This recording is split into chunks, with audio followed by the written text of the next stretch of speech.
Oi, pessoal, aqui é a Rê Brunetti. Bem-vindos a mais um episódio do 2030, o podcast do Change for Good. Esse episódio está totalmente alinhado à nossa vontade de aprender cada vez mais como podemos ajudar a ONU na mudança do mundo até 2030. Eu sou a Rê Figueiredo e eu vim introduzir aqui hoje a conversa da Rê Brunetti com Samir Honra sobre o ODS 17, aquele que trata de desenvolvimento sustentável, de fortalecer os meios de implementação e revitalizar a parceria global para o desenvolvimento sustentável. O Samir apoia há mais de 12 anos o desenvolvimento de empresas e empreendedores e nos últimos 4 anos no ICE, que é o Instituto de Cidadania Empresarial, ele construiu e acompanhou um portfólio de 3 milhões em crédito a 16 negócios de impacto em estágio inicial, em parceria com o BID. Ele também desenhou e geriu programas de formação para mais de 80 incubadoras, aceleradoras e outros atores que apoiam empreendedores de impacto. É verdade, o Samir me contou outro dia que ele tomou conhecimento dos ODS em 2013, antes mesmo do lançamento oficial dessa agenda da ONU. Ele falou que ele teve a oportunidade de acompanhar de perto a construção dessa agenda. Falando um pouquinho mais do ODS 17, a gente sabe que para conseguir todo esse desenvolvimento sustentável é muito importante mobilizar recurso financeiro de 1000 maneiras para isso. E o Samir vai conseguir explicar isso muito para a gente, porque ele vem fazendo um trabalho super bacana há bastante tempo com essa questão de investimento também em impacto e tudo isso. Lembra do podcast do Pacto Global? É demais. Não foi é? Nosso primeiro episódio. Nosso primeiro episódio foi super legal, né? O Carlos Pereira falou bastante disso, desse compromisso dos negócios, né? Impulsionando essa agenda. Então, acho que vai ser muito gostoso a nosso papo de hoje com o Samir. Legal, agora acompanhem aqui o papo da Rê Brunetti com o Samir.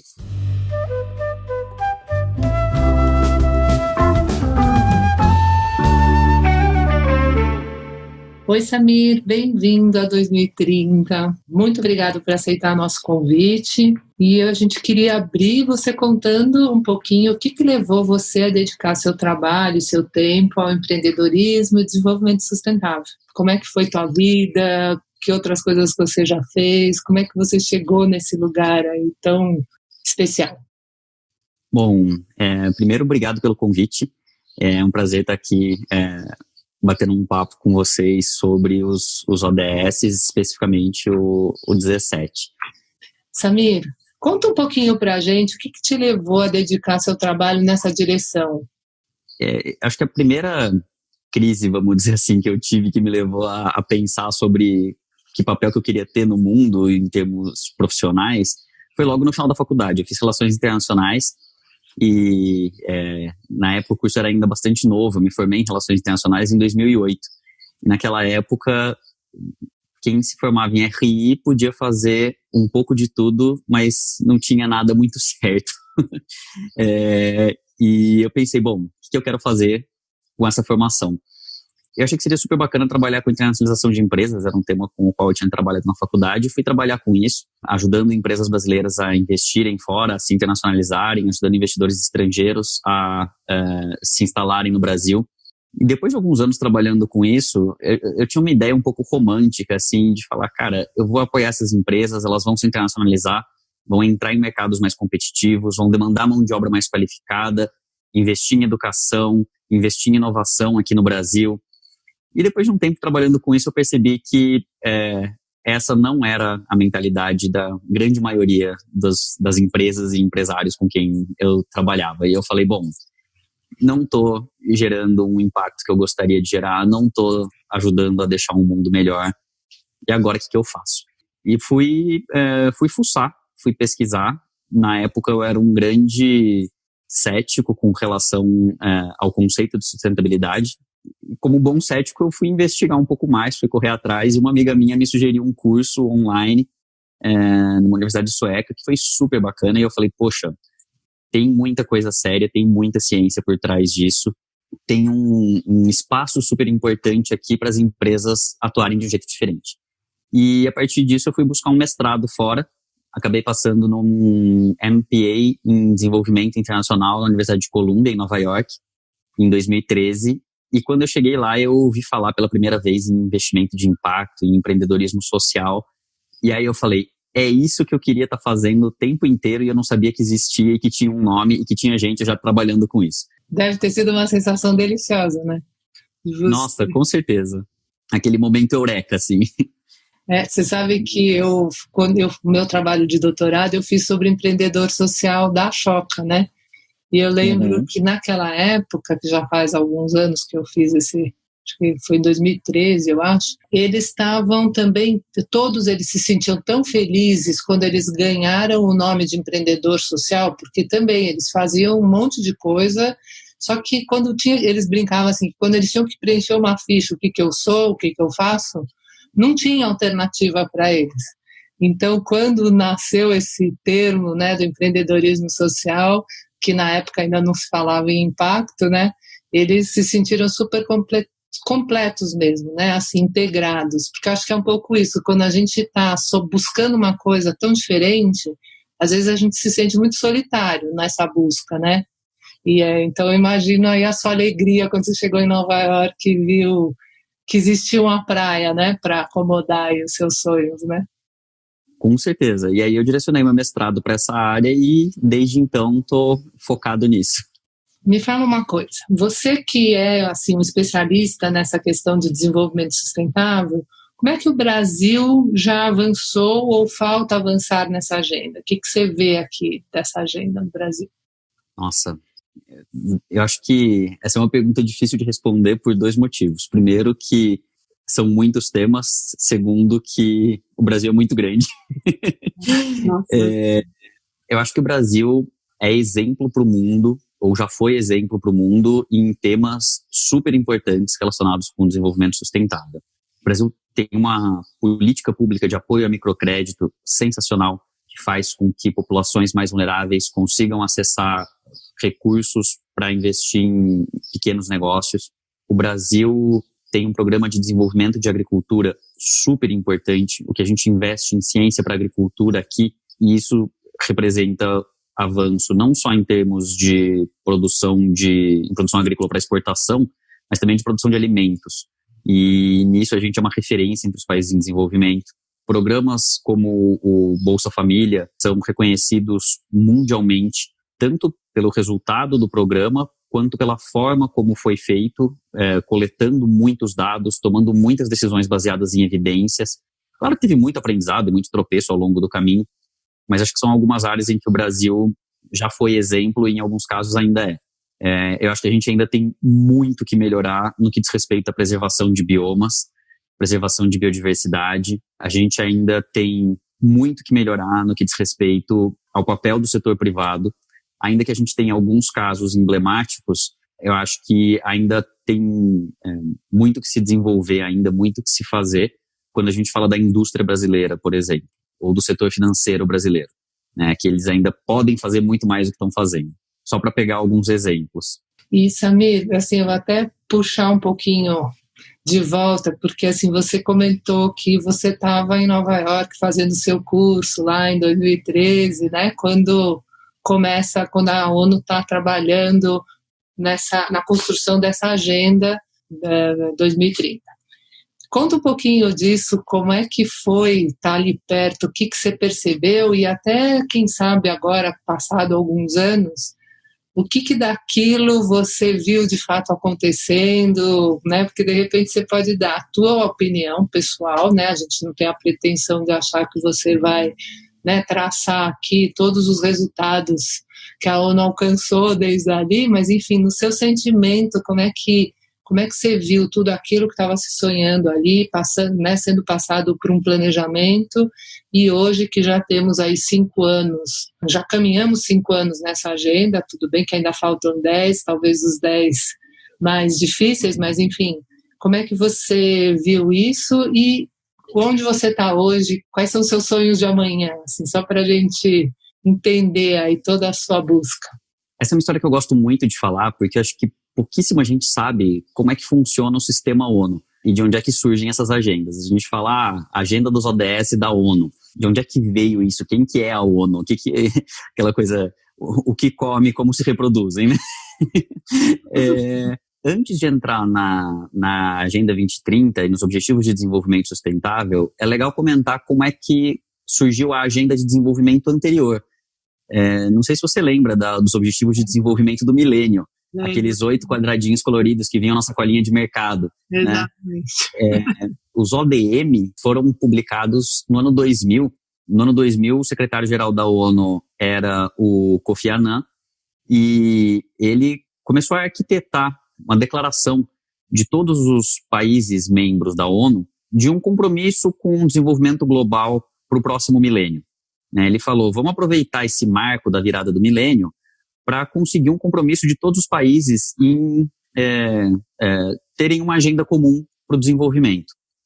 E os Objetivos de Desenvolvimento do Milênio eram uma página, num calhamaço, que era essa declaração. E foi algo que foi construído pela burocracia da ONU, pelos funcionários da organização. Claro, em consulta com os países membros, etc., mas foi basicamente um documento que nasceu dentro da ONU. Cima para baixo, né? Mais ou menos. Exatamente, né? Exatamente. E foi super importante, porque pela primeira vez o mundo tinha uma agenda comum para se desenvolver. E aí, conforme a gente foi chegando perto de 2015, que era o prazo em que expiravam os Objetivos de Desenvolvimento do Milênio, eles falaram, bom, a gente precisa de uma nova agenda. Como é que a gente faz? Como é que a gente melhora com relação ao processo de 2000? E a primeira coisa que se falou foi, não vamos fazer um negócio de cima para baixo, vamos fazer um negócio de baixo para cima. Vamos ouvir os estados membros, mas não só os estados, vamos ouvir a sociedade civil, vamos ouvir as empresas, vamos fazer um processo de cocriação. E esse processo começou em 2012, no Rio de Janeiro, durante a Rio+20. Foi quando foi lançado o processo de construção de qual seria a agenda de desenvolvimento para os próximos 15 anos, de 2015 a 2030. E você imagina um processo de co-construção que dura 3 anos, numa escala global, envolvendo atores governamentais, da sociedade civil, do setor privado, todos os tipos de grupos de interesse. É um processo muito maluco, né? E eles tinham 9 principais grupos de trabalho que olhavam para temas específicos. Então, tinha um grupo de trabalho para engajamento do setor privado, tinha um grupo de trabalho para a juventude, tinha um grupo de trabalho para populações indígenas, e assim por diante. E alguns desses grupos de trabalho, eles tinham reuniões periódicas. Algumas dessas reuniões aconteciam junto com grandes reuniões que acontecem na sede da ONU em Nova York, outras aconteciam pelo mundo para tentar engajar o maior número de pessoas e organizações possível, e eu consegui participar como estudante, como membro da universidade, eu consegui participar de umas 2 dessas reuniões, e é uma experiência incrível, assim. A ONU, sabe aquela coisa de você fala, cara, como é que é um encontro dos líderes do mundo, né? E você imagina as pessoas com roupas diferentes e essas coisas. E é assim mesmo que acontece. É um negócio muito maluco, assim. E você vê que, de fato, as pessoas estão sentadas na mesa, debatendo temas relevantes para a agenda de desenvolvimento do mundo. Então, participar dessa experiência foi um negócio incrível, justamente para saber como é que funciona esse bicho por dentro, de onde é que vem essas recomendações. E aí, bom, em 2015 eu me formei em maio, voltei para o Brasil, em setembro eles publicam os Objetivos de Desenvolvimento Sustentável.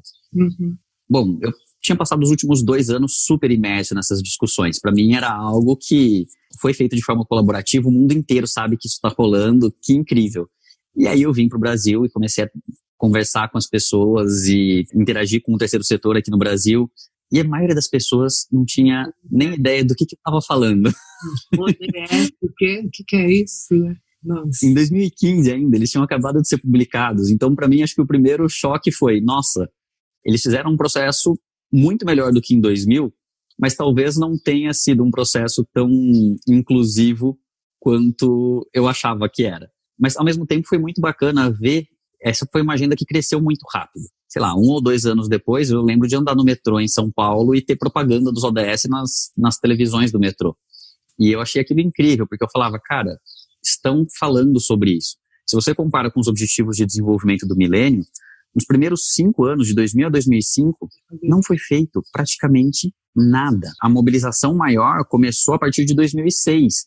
porque algumas pessoas, algumas lideranças resolveram botar a mão na massa para fazer o negócio acontecer. Resolveram, acho que um grande projeto super emblemático foi o das Millennium Villages, que é um projeto promovido pelo Jeffrey Sachs, que é um economista, que inclusive criou o meu programa de mestrado lá na Columbia, e ele criou esse programa das Millennium Villages para mostrar que era possível atingir os objetivos de desenvolvimento do milênio. Quando a gente olha para a Agenda 2030, isso está acontecendo de uma forma muito mais dinâmica, sem precisar de alguém como o Jeffrey Sachs dando esse empurrão. Eu brinco que eu sou antiga nessa área, né, social e ambiental. Comecei com a Célia querida lá em 1995, 96, que eu entrei nesse mundo e a Célia já estava.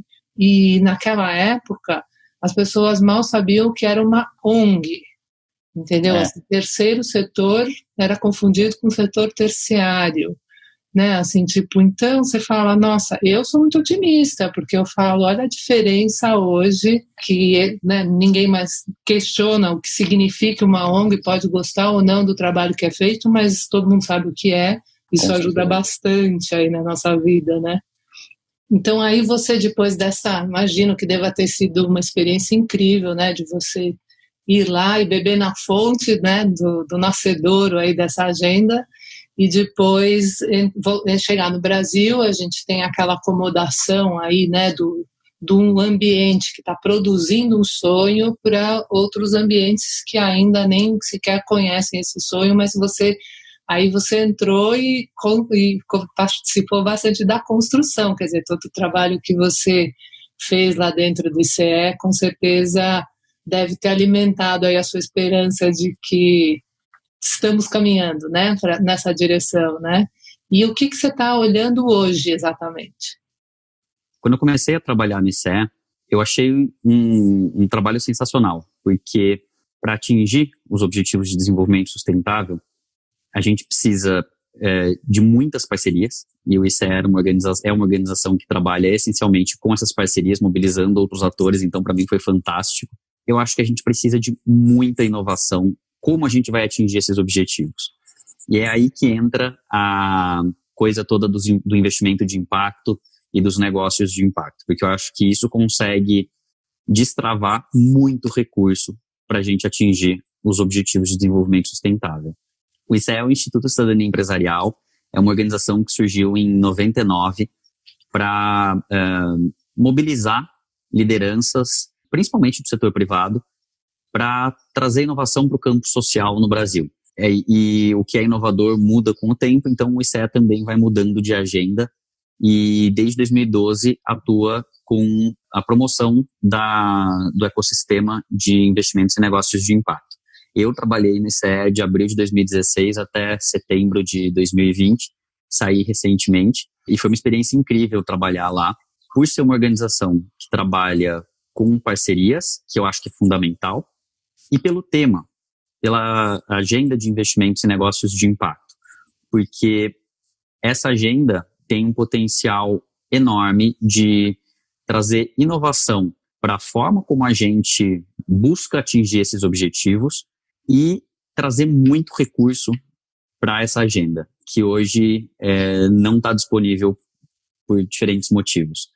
Então, eu acho que o engajamento do setor privado com a Agenda 2030 vem de grandes empresas, é importantíssimo que venha de grandes empresas e da forma como essas grandes empresas alinham as suas estratégias a esses objetivos, mas a gente precisa de inovação mais radical do que isso, né? A gente precisa de gente pensando em modelos completamente novos para atingir esses objetivos.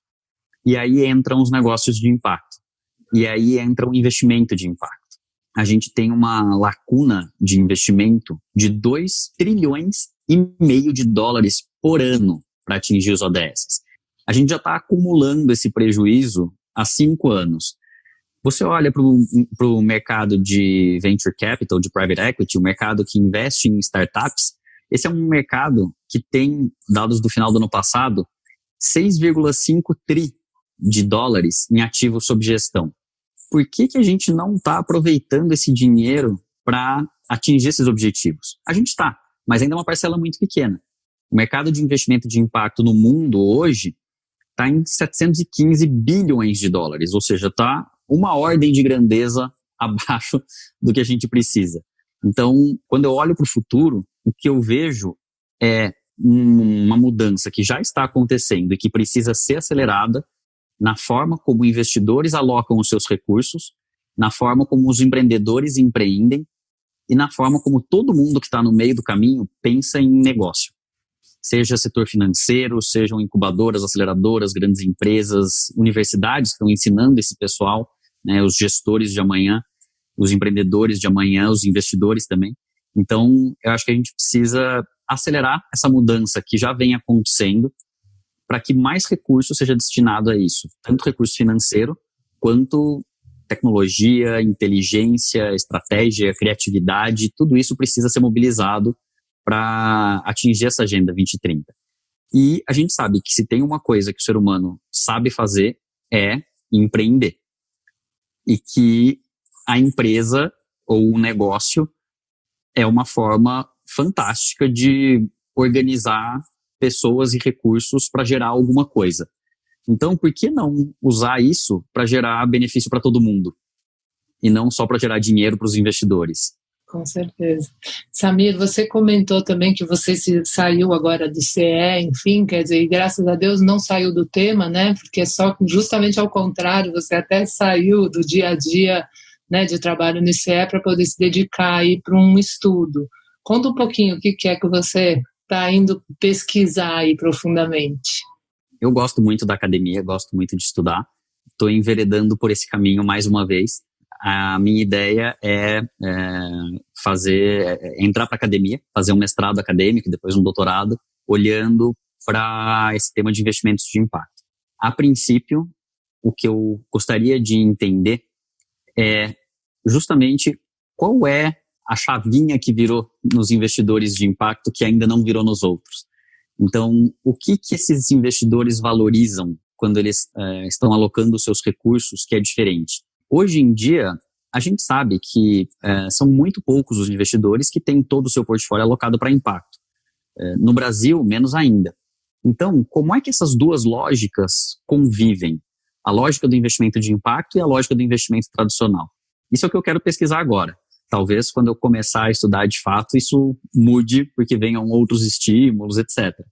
Mas o que eu vejo para isso lá na frente é que, entendendo como essa chavinha vira e como essas lógicas convivem, talvez a gente consiga entender como acelerar esse processo também, para que cada vez mais investidores virem essa chave. Como é que a gente pode, como sociedade e individualmente, avançar, né? Que dica que você dá para a gente, individualmente, avançar nessa agenda, para que a gente, de fato, se comprometa com esse ODS 17, que implica em existir negócios que promovam a sustentabilidade, mas também em existir recurso para que esses negócios possam crescer, né? Quer dizer, o que a gente poderia fazer, às vezes, sei lá, um pequeno teste da gente se experimentar nesse lugar, enfim, o que você recomenda para a gente, mesmo que seja pequenininho, para que a gente entre nessa agenda aí? Eu acho que a primeira coisa é pensar nas pequenas decisões que a gente toma no dia a dia. Então, quando a gente consome, por exemplo, e a gente consome muitas coisas todos os dias, será que dá para consumir algo que seja um pouco mais sustentável? Que apoie essa agenda de alguma maneira? E essa é uma agenda que já é falada faz bastante tempo. Mas acho que as pessoas falam menos de... E quando a gente investe? Muita gente tem algum dinheirinho guardado. E eu acho que tem crescido muito o interesse em entender mais sobre para onde vai esse dinheirinho que está guardado. Como é que você consegue colocar pelo menos uma parte desse dinheiro em organizações, iniciativas, produtos financeiros que vão gerar impacto social e ambiental além do retorno financeiro? E o que é bacana é que a gente tem visto uma democratização dos produtos financeiros de impacto. 5 anos atrás, se você quisesse investir com impacto, você precisava ter pelo menos R$1 milhão para colocar num fundo desses grandões, que vai investir em startups. Hoje em dia, você consegue investir com R$1.000, com R$500.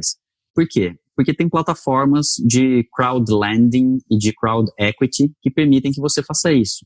São plataformas de financiamento coletivo. A gente está acostumado já com o financiamento coletivo para doação, mas ele também existe para dívida, ou seja, você faz um empréstimo para um negócio de impacto, e para equity, para compra de participação nessas empresas. Então, tem plataformas, por exemplo, a Citaui é uma organização que faz captação via plataforma para negócios de impacto que eles apoiam. A Dynamo é outra. São organizações que fazem rodadas de captação com uma certa frequência e tem outras tantas por aí. Quando a gente está falando dos fundos maiores, para quem está disposto a alocar um valor mais alto, você tem a Vox, que é o primeiro do Brasil, e você tem outros, você tem a Move Investimentos, você tem a BenTV, a Unos Negócios Sociais, enfim. Hoje em dia, esse é um setor que ainda está crescendo, né? Que ainda tem muita coisa em consolidação. Então, não dá para pensar que você vai pegar e vai colocar todo o seu portfólio nisso, mas começa, testa, coloca um pouquinho, e vai sentindo, e vai pegando gosto, e vai colocando um pouquinho mais. É isso mesmo. Eu mesma investi agora, recentemente, por conta do Covid, naquele Covida. Sim, o Covida é um fundo super bacana, que é uma iniciativa da TRE, do Sistema B e do Capitalismo Consciente, para fazer empréstimos para negócios que têm intenção de gerar benefícios para o mundo, e que precisam de apoio para manter a sua força de trabalho, para continuar gerando empregos durante a pandemia. A gente viu tantas iniciativas surgindo aí nesse contexto de coronavírus, né? De doação, de empréstimo, enfim. É uma mega oportunidade, na verdade, para que a gente coloque os nossos recursos a serviço dessa agenda. Fala um pouquinho também da Positive Venture também, que faz um trabalho também super bacana. Super bem lembrado. A Positive é um fundo mais novo que está fazendo um trabalho incrível com aportes de recursos em negócios que já estão se desenvolvendo, mas que não necessariamente estão prontos para um venture capital. Então, eles fazem um aporte como venture capital, mas também pegam negócios que estão em um estágio um pouco mais inicial. Muitas vezes a gente, até hoje, eu acho que o investidor tradicional, ele é acostumado a olhar só uma coluninha da planilha, que ele nem sabe aonde está o recurso, ele só olha o rendimento em dinheiro. E a gente não percebe que, às vezes, esse rendimento em dinheiro causou um prejuízo social e ambiental assustador, porque muitas vezes a gente nem linka aonde está o dinheiro que me fez ter aquele rendimento tão grande. E eu brinco que eu falo que para ter essa coragem de olhar para o portfólio, às vezes a gente precisa tomar até um remedinho para acomodar o mal-estar, porque seguramente a gente vai ter surpresas bastante desagradáveis, mas é importante. Eu lembro muito do Antônio da Vox, né, que é um dos fundadores da Vox, que ele contou sobre um curso que ele fez também em Harvard há muitos anos atrás, que eles são pioneiros nesse assunto, né? A Vox é um primeiro fundo, eu acho, brasileiro, né, de impacto, e ele contava de um exercício que ele fez no curso, justamente onde ele teve que olhar para o portfólio e analisar exatamente quais eram, o que ele queria para o mundo e o que o portfólio dele estava promovendo no mundo, para ver se aquilo estava alinhado. Eu acho esse exercício é forte. O que eu acho que é bacana também é que a gente viu um crescimento enorme do ESG agora no último ano. ESG é um padrão de análise de investimentos, que significa, no Brasil eles falam ASG, né, ambiental, social e governança. Então, eu acho que isso gera mais opções. A gente tem visto aí instituições financeiras, desde as maiores até as fintechs, as mais inovadoras, aumentando a disponibilidade de produtos ESG. Se você acha que colocar dinheiro numa startup de impacto diretamente é muito arriscado, pelo menos tenta se mover para o ESG, que não é tão ambicioso em termos de impacto, mas é um pouco mais confortável em termos de risco. Eu acho que existe aí um espectro que está sendo cada vez mais povoado por uma diversidade de iniciativas que dão conta dos diferentes interesses em termos de profundidade do impacto, em termos de risco e de retorno financeiro. O importante é que estão surgindo iniciativas novas e para essas iniciativas vingarem, elas precisam de quem invista nelas. E elas precisam que mais gente resolva inovar e tirar essas ideias do papel. Muito legal, Samir. Samir, agora para a gente fechar aqui a nossa conversa, Conta um pouquinho se tem algum livro, algum poema, alguma música que te inspira, que marcou sua vida. Dá uma dica também para a gente na sua trajetória toda aí, nesse aspecto da arte, como é que a arte tocou o seu caminho? Olha, o primeiro livro que eu li do tema de desenvolvimento internacional foi no último ano da minha graduação. Me tocou profundamente, porque foi o meu primeiro contato e me fez entender que bicho era esse do desenvolvimento, que é uma palavra que a gente usa tanto, mas entende tão pouco, muitas vezes, né? Que muitas vezes a gente não para pensar sobre o que significa. E o livro é Desenvolvimento como Liberdade, do Amartya Sen, um Nobel de Economia. Ele é um autor indiano, economista e filósofo, e a essência do livro, a mensagem-chave, é que desenvolvimento nada mais é do que aumentar a liberdade que as pessoas têm de fazer escolhas em diferentes frentes. Desenvolvimento não é necessariamente você ter uma população mais urbanizada, mas é você ter uma população que tem mais escolha para saber se ela quer buscar a sua felicidade na cidade ou no campo. E aí você pode aplicar essa lente da liberdade para olhar para moradia, para olhar para acesso à saúde, para olhar para, enfim, igualdade de gênero, para pobreza, para fome, para tantas coisas. Eu acho que isso guia até hoje as minhas reflexões e está muito conectado para mim com o tema de investimento de impacto e de negócios de impacto. Empreender, eu acho que é o exercício supremo da liberdade. Você precisa se desprender de muita coisa para empreender. Eu acho que a gente precisa de mais empreendedores olhando para como aumentar não só a própria liberdade, mas a dos outros. Muito legal. Uma música que eu gosto, que conversa com isso, é Marvin, do Titãs. É uma música que eu acho que conecta quem está ouvindo com a realidade de muita gente no Brasil que vive uma realidade dura e passa por uma série de reveses. Então, como alguém que vem de uma trajetória privilegiada, é uma música que me toca muito porque torna muito tangível a realidade de quem não teve tanto acesso. Samir, super obrigada, foi uma delícia bater esse papo com você. Obrigada. Com certeza, ficamos em contato, obrigadão pelo convite e fico à disposição para outras conversas. Pessoal, não percam os próximos episódios. Nós sempre trazemos aqui para esse bate-papo pessoas como o Samir, super inspiradoras. Sigam o Change no site www.changeforgood.com.br e no Insta, @changefor.good. Sempre temos dicas de produtos e serviços sustentáveis. E agora é só a gente curtir a música escolhida pelo Samir e ver se ela nos inspira também.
É que se Marvin, a vida é pra valer.